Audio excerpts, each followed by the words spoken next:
watching my way. He's heating up. Kids, who are right there that says, hey, do I want to stay in school? Do I want to, hang with the drug crowd? Do I want to get an education? This film has messages interwoven on all different levels, and plus it's entertaining. Black people have never been one for magic and fantasy. It's like, it's all real. Everything is real. And I've tried to combine in this story the elements of fantasy with reality. This, I feel, is an important film because, one, we don't have a lot of movies. We don't have any movies for children, So then I said to launch Meteor Man in the right way, because we need a legit superhero, like a Batman, like a Superman, like Spider-Man. Then I began to call everybody. Now, let's be real. For decades, the idea of a black superhero leading a major Hollywood blockbuster was for many studio executives a gamble too risky to take. Yet, the yearning for these stories was always there. Before the global phenomenon of Black Panther, there were trailblazers who laid crucial groundwork, even if their financial successes were modest by today's standards. Films like Robert Townsend's The Meteor Man in 1993, which, despite its humble worldwide gross of $8 million, dared to show a black hero protecting his community. And Damon Wayans' 1994 comedy Blank Man, with a worldwide total of nearly $8 million as well, continued that comedic grassroots take on heroism. These films, while not blockbusters, were foundational. They proved there was an audience, a desire, no, a demand to see black faces in heroic roles. Even if Hollywood was slow to invest at the blockbuster level, the budgets were small, but the impact was mighty, building a legacy for what was to come. Hi everyone, and welcome back. Today we are digging into a subgenre that's often celebrated for its cultural impact, but whose profound financial power is still in many ways underestimated. And we are speaking to the black superheroes. Black superheroes are more than representation or a token. They redefined box office expectations, rewrote storylines, shattered industry ceilings, and generated billions of dollars, proving that spotlighting Afrocentric storylines and culture is not just important, it's also incredibly profitable. This is Give Them Their Flowers, the Black Superhero Edition.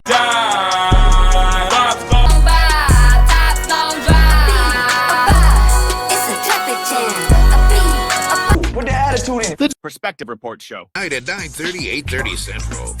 But first, a relevant personal perspective from my youth, being influenced by X-Men and Star Wars from birth. The power I really wanted, and I even remember taking a Facebook quiz about this, was to control lightning with my hands, or more precisely, to shoot lightning from my hands with a power I now know to be called electrokinesis. Well, around the ages of 5 to 8, I was introduced to a key superhero who had this power, Static, from the early 2000s Static Shock animated show. Remembering all of this years later, right after starting this channel, I would buy the full 3rd season on YouTube, Financial Impact in Real Time. Maybe we will do a Static focused video in the future, but for now, let's transition to the main feature. Thank you for watching. Segment 2, Blade and Spawn, the R-rated revolution. The late 1990s saw a pivotal shift with 2 gritty R-rated entries that truly broke through the noise. In 1997, we got Spawn, based on Todd McFarlane's hugely popular comic. Despite a $40 million budget, it clawed its way to nearly $88 million worldwide. It wasn't a runaway smash, but it demonstrated the commercial viability of a black lead in a serious comic book adaptation. But the true game changer came in 1998 with the movie Blade. Wesley Snipes stepped into the role of the Daywalker, and the movie, made for just $45 million, got a box office return of over $131 million globally. This wasn't just a hit, it was Marvel's first successful film franchise, period, paving the way for the entire MCU we know today. The Blade trilogy as a whole grossed over $400 million worldwide, showcasing the undeniable star power of a black lead and the hunger for these stories. It proved beyond a shadow of a doubt that a black-led superhero film could be a consistent multi-picture money maker. What's up, guys? I'm recording outside, and so that's why it's so dark, but that doesn't matter. Anyway, Wesley Snipes' total box office career earnings, over $2 billion. The Blade franchise made over $400 million in its lifetime value, not including the TV series. And if we adjust the $400 million from when the series ended in 2004, the last of the trilogy, that is over $700 million earned. And you have to think about it, that was the first major box office success for a trilogy from Marvel, which had just gotten out of bankruptcy around that time. So a big win that should definitely be given its due. So thanks, guys. Let's keep it going. Let's have a good breakfast with full alphabet. A, B, C, D, E, F, G. Alphabet's my alphabet's are tasty. H, I, J, K, L, little B. Alphabet's my alphabet's are tasty. Q, R, S, T, U, V. Alphabet's my alphabet's are tasty. W, X, Y, and Z. Alphabet's my alphabet's are tasty. Segment 3, Overlooked Contributors. A few specific films, while not commercial blockbusters, represent significant milestones in the history of black superheroes on screen. For instance, the 1997 film Steel, starring Shaquille O'Neal, was an early albeit unsuccessful attempt to bring a black DC Comics hero to live action, and Catwoman in 2004 similarly failed at the box office and was panned by critics, but its existence as a big budget vehicle for a black female lead was a notable first. The film's commercial failure was well documented, as was the infamous Razzie Award won by star Halle Berry, who famously accepted it in person. Her graceful and humorous acceptance of the award became a powerful example of an actor owning their misstep. These studio projects, while flops, paved the way for more nuanced portrayals. The 2018 independent film Fast Color, for instance, demonstrated that a critically acclaimed, character-driven superhero story focused on black women could be successful outside of the studio system. Together, these films showcase the challenging but crucial journey of black-led narratives, from early misfires to critically celebrated indie triumphs. And that's one of the reasons I sign up for movies like this, because I went to Junior Olympics as a kid and I wanted to be like the next Nadia Comaneci or Olga Korbut. So when I hurt my leg and tore some ligaments, my dreams were squashed and I had to quit. I was afraid after you get hurt like that. To go back and give it 100%. And I was devastated. So doing movies like this allows that little dream in me that got killed when I was 13 to still be alive, and I can use my body and be physical and do some of the things that I used to love to do. That's fantastic. So it's good. Cheering for the Browns then back home? Oh yeah, I'm still a Browns fan. I was sad that Shaq left because I really love Shaquille O'Neal, so I was sad that he left. So. I believe Catwoman at its core is a great movie. I think poor direction and script writing really led to its downfall. The Razzie was well deserved, as I alluded to before. However, in a previous video, we touched on how prestige storytelling and filmmaking really set DC films apart in the strategy video, link to the video there. And Catwoman, unfortunately, was at the end of the era where DC wasn't really focusing on that. It was more eye-catching, flashy, versus a deeper story to be told. And I think for a black woman superhero, you need to have a better, deeper storyline that can really resonate well. So hopefully they revisit that and retouch on that. I think Steel as well is a brave movie to make, because at its time it knew that it was going to be dated from a visual effects perspective, but the practical effects were nice. It's just, it just wasn't going to hold up long term. And Shaq has said that he would be willing to redo the movie. So hey, maybe we'll get that. And Fast Color, great indie film. Highly recommend it. Anybody check that out.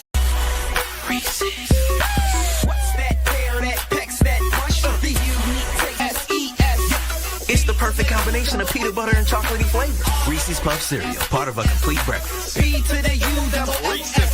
Father was very outspoken, so his attitudes had to do with confronting, challenging, defying. And my mother was more accommodating, and she had to do with surviving, accommodating. But both of them said you hold on to who you are and you protect who you are, and that you don't sink beneath your own standards, but you also don't let anyone set a standard for you that is not your own. Segment 4, TV. When I was younger, I remember thinking about how cool it would be to see a family like mine, a black family, being portrayed as superheroes. And as if my brainwaves beamed this information to Disney Channel, the release of Up, Up, and Away, a Disney Channel original movie from the year 2000, answered my thoughts in exacting matter. Up, Up, and Away tells the story of a superhero family trying to stop an evil tech company from taking over the world through CD-ROMs. It also starred Robert Townsend, his second superhero movie we talked about today. This movie was made for the small screen but still speaks to the trend of black superheroes becoming fixtures on our televisions at home. The pre-streaming world, in fact, had many examples of black superheroes in action, such as Static Shock, the first teen black superhero with his own show. Also, there were older examples like Black Vulcan from the Hanna-Barbera 70s show Super Friends, which featured DC comic characters. Notice how often we have to put black in front of the hero name so the audience doesn't get confused in case they can't figure that out for themselves. Anyhow, other examples of small screen black superheroes from this pre-streaming era include live-action shows like 1994's Mantis that starred Carl Lumbly, who was just in the newest Captain America movie, and he stars as Mantis, which stands for Mechanically Augmented Neurotransmitter Interactive System, a wealthy scientist who is wounded and uses technology to basically become a cross between Ant-Man and Tony Stark and fights bad guys. It's a crazy show, and it was the first TV program about a black superhero, which is crazy since it came out in the 1990s, only 30-some odd years ago, and it was also created by the eventual Spider-Man and Evil Dead director Sam Raimi. Other black heroes who either had their own show or were on TV pre-streaming include a Blade TV series in 2006 that ran for one season and a Black Panther miniseries in 2010. We also cannot forget about HBO's Spawn, the animated series. I have watched that multiple times. It is an excellent show and I recommend it. Also in the TV show Fat Albert, there was a show within a show character known as the Brown Hornet, which probably references the Green Hornet TV series from the 60s, but the Brown Hornet was just a bunch of superhero tropes wrapped up into one guy, and Fat Albert and his friends would watch him at various times on their TV in the show. While doing research for this segment, I was surprised at the history. There's a whole Wikipedia about it. We'll link to it in the sources. It's up on the screen. But there's just a lot more history than I knew. And it's going back to the 70s with like Fat Albert and the Brown Hornet or Micro Woman and Super Stretch. There's TV shows like Mantis, 1994, right? Carl Lumbly, first live-action black superhero on television. Amazing work. He was in the new Captain America movie. He did a great job there, as he always does. And so I'm glad to see that these modern TV shows that were spoiled with in the streaming era are bearing a torch of history that was already there. And if you already knew about these shows or had experience about it, let us know, talk about it, educate us in the comments. We'd love to hear your feedback on that. We really are spoiled with how much black superheroes are being put front and center and are given their just due on television. And let's keep it going, y'all. Thanks. Segment 5, Streaming Powerhouses. The ascension of black superheroes on television redefined the media landscape and proved the immense appetite for these stories. In 2016, Netflix's Luke Cage became the company's biggest hit of that year, outperforming even Stranger Things and Making a Murderer in its first month, with 6.34% of US video viewers watching it.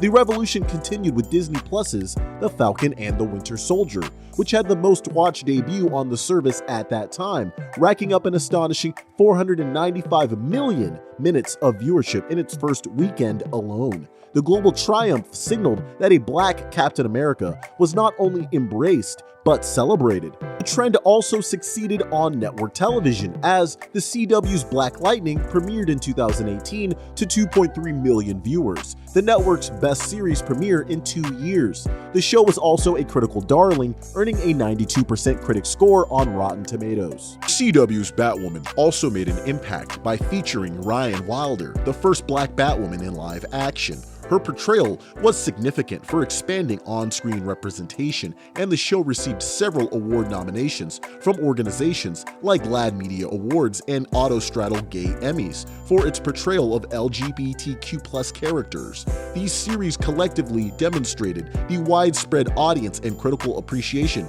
for black-led narratives across all platforms. Other TV programming that featured superheroes who happened to be black or African American include Cloak and Dagger from Marvel, Eyes of Wakanda by Marvel, the new Ironheart series with Dominique Thorne from Marvel, Moon Girl and Devil Dinosaur also from Marvel, the show Naomi, Raising Dion, a Netflix show based on the comic book by Dennis Liu and starring Josiah Young, the animated web series Vixen, another DC Comics entry, and the upcoming Wonder Man Marvel series starring Yahya Abdul-Mateen II. We also can't forget Anna Diop as Starfire on the HBO Max show Titans. I found that, and maybe it was me doing Starfire, because I am playing Starfire, and it was me bringing a bit of my personality into it. Sometimes tries to act like everything's okay, even though it's not, and she does that until she just can't do that anymore. And so there was a bit of that too that I resonated with. Starfire is sort of not human. Did that play into your portrayal of the character? Yeah, 100%. But yeah, in her natural alien way, she does not understand everything about the human condition and why people are the way that they are. Also, if you want to count Super Stretch and Micro Woman, a husband and wife crime-fighting duo who were a segment on the late 70s TV show Tarzan and the Super 7. Also, all of these shows came from the Wikipedia page called American Black Superhero Television Shows, so check that out for more. These shows and others like them laid the groundwork for a new era of diverse storytelling, paving the way for future heroes from various backgrounds getting the spotlight. I've been on Raising Dion for I think 3 years. I'm a superhero. I've always looked up to superheroes and now I get to play one in real life. What? That's not something you get to do every day. But when I heard that I actually got this job, it blew my mind. If I could have any power, it would most definitely be teleportation. I could use that for a billion things. I'd never be late for school. It'd be so useful. To give any tips to other actors like me, you have to want to do this because it gets hard. There's a lot of more no's and yeses in auditions. Most of the time you don't get the job.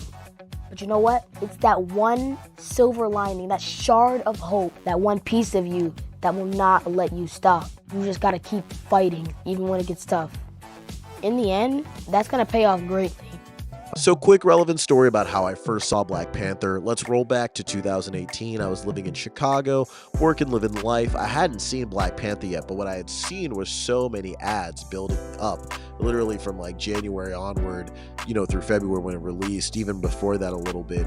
And you just couldn't get away from it. It was crazy. Also, that same year, Spider-Man Into the Spider-Verse really had a lot of advertisements I saw across the city. And my sister, I was on the phone with her, was like, "You haven't seen it yet? We have to see it." So when she came into town to visit me, we went to go see it, and I was blown away. I was floored. I was like, wow, this lives up to the hype, to the ads that I've seen nonstop in the city online. And it's one of the few movies that did, from the soundtrack, the actors, the screenwriting. It all just played out beautifully. So good job to everybody there. The deserved hype and the cultural and financial impact was insane. So let's keep it going. Segment 6, the $1 billion barrier breakers. While Blade proved profitability, no one could have predicted the seismic shift that would occur in 2018 with Marvel Studios' Black Panther. This film wasn't just a movie, it was a cultural coronation. With a $200 million budget, Black Panther absolutely shattered records, becoming the highest grossing solo superhero film of all time, pulling in an astonishing $1.35 billion worldwide at the time of its release. Think about that, over $1 billion in box office, proving definitively that stories centered on Black excellence have universal appeal and immense economic power. Beyond the box office, Black Panther contributed an estimated $84 million to Georgia's economy and generated $26.5 million in wages for over 3,000 workers on the movie. And the revolution continued in animation. Sony's Spider-Man Into the Spider-Verse in 2018, introducing us to Miles Morales, swung its way to $373.8 million worldwide at the box office on a $90 million budget, winning an Academy Award and redefining animation. Its sequel, Spider-Man Across the Universe in 2023, elevated the game even further, crossing $681 million worldwide. This is the 18th movie in this Marvel, in the MCU. And they're willing to put these types of resources behind a movie like this, and so we can do it and feel proud that no corners were cut, and I think that says a lot. That says it says everything, and it's important because we do get to see very, very strong women in this film. I would even say that Wonder Woman did a great job in terms of spearheading that conversation in superhero movies. But these women, it extends that conversation and expands the conversation. Yo, Mars Blackman here with my main man, Michael Jordan. Yo, Mike, what makes you the best player in the universe? Is it the vicious stunts? No, Mars. Is it the haircut? No, Mars. Is it the shoes? No, Mars. Is it the extra long shorts? No, Mars. It's the shoes it, right? Nah. Is it the short socks? No, Mars. Money's gotta be the shoes. Shoes. You sure it's not the shoes? I'm sure, Mars. What about the shoes? No, Mars. Money's gotta be the shoes. Segment 7, the broader financial and cultural impact, and feature forward. Financial impact of Black superhero movies and TV shows extends far beyond the ticket sales, box office, and TV viewership numbers. They open up new markets for merchandise, video games, theme park attractions, and ancillary content. They diversify revenue streams for studios, attracting wider audiences who historically felt underrepresented. The success of films like Black Panther directly influenced Hollywood to invest in more diverse storytelling, not just as a social imperative, but as a sound business strategy. This isn't just about representation on screen, it's about representation in the boardrooms, in the budgets, and in the bottom line. It's about recognizing the purchasing power and cultural influence of Black audiences and embracing it as a driving force for growth across the entire entertainment industry. Also, now with the world getting in on the comic book game, there are new stories being told for Black superheroes direct from the motherland. In fact, Comic Republic, a Nigerian-based comic book studio who created The Vanguards, a Pan-African Avengers-type team of superheroes, is apparently getting the series adapted to television through Universal Content Production, or UCP, which operates within the Universal Studio Group, according to a 2023 CNN article, meaning new storylines and relevant stories are being told for present and future audiences that are still based in uplifting the Black superhero to their rightful place as a trailblazer and a beacon of hope for millions around the globe. Hey everybody, I'm X, I run Perspective Reports, and I'm coming at you with a somewhat impassioned plea wrapped into a somber but hopefully impactful message. A family that I am close to in Portland, Oregon had a double tragedy that they're dealing with, one being the father of the family was killed in an accident, and also they had their house burned down. Terrible, I hate saying those words, but it's happened, and they have a GoFundMe, and I promised I would use my resources and channels to put the word out. So here I am for the rest of the month of August and September, all the stuff we're posting, a bunch of videos. I'm going to match anybody who comments that they have donated, at the very least $1. I don't expect much participation, but if you can, I really would appreciate it. If you cannot, that is not a big deal.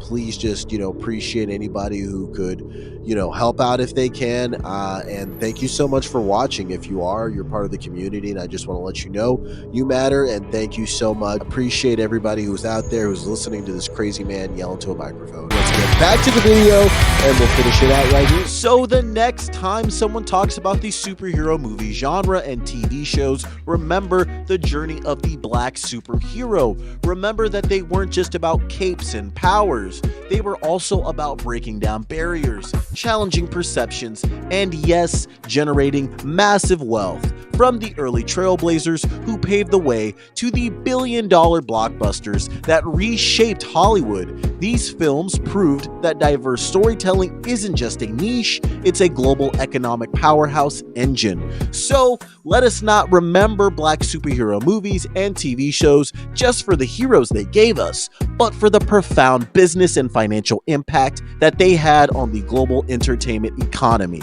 That's Give Them Their Flowers, the Black Superhero Edition. Thank you all so much for watching. This is Perspective Reports, your world strategized. We have so much more content and videos coming. Subscribe, like for more. Also, check out our website, perspectivereports.com. Check out our socials. All of the links are on our page. Thank you so much, and we'll see you on the next one. Later!